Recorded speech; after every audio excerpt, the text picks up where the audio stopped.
Let's prep 150 dough balls together. Hi, if you're new here, my name is Victoria. I'm a baker located in the state of Michigan. I share all types of baking and business content, so make sure to like and follow for more. I have a very large wedding catering this weekend, so I'm going to share with you guys my prep days and what I do.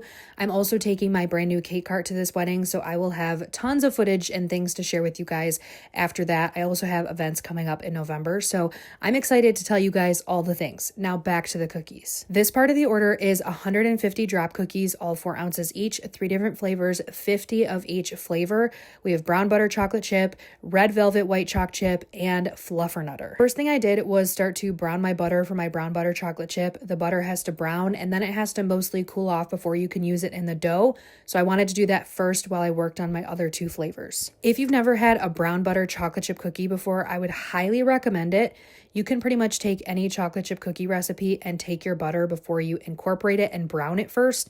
There's tons of recipes out there on how to do both of those things, but it elevates the flavor profile to an insane level, and it's such a simple thing to do. So basically my process here was to make 5 batches of each flavor because that was going to get me 50 cookies. These are 4 ounces each, so they're quite large. But I made all of my batter. I took my 4-ounce scoop and scooped these onto a tray to put them in the freezer to harden. And then once they hardened, I went ahead and put them in Ziploc bags because, like I said, I bake them from frozen. Now, my brown butter at this point was done, so I poured that into a pan so I could let that cool off while I worked on fluffernutter, peanut butter, and mini marshmallows. It is one of the greatest combinations. It's so delicious.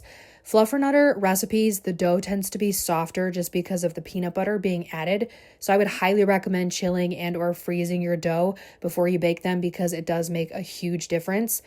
If you're not going to go that route, the best thing that you can do is to freeze your mini marshmallows because that makes a big difference too. Now, with chocolate chip cookies, I highly recommend using multiple types of chocolate. So the base here is semi-sweet chocolate chips.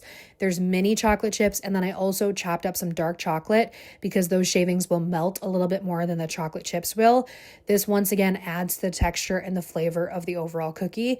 But at the end of the day, I had 150 dough balls in my freezer. I cleaned up and I went home. Make sure to stick around for more prep days. Let me know if you guys have any questions, and I will see you in the next one.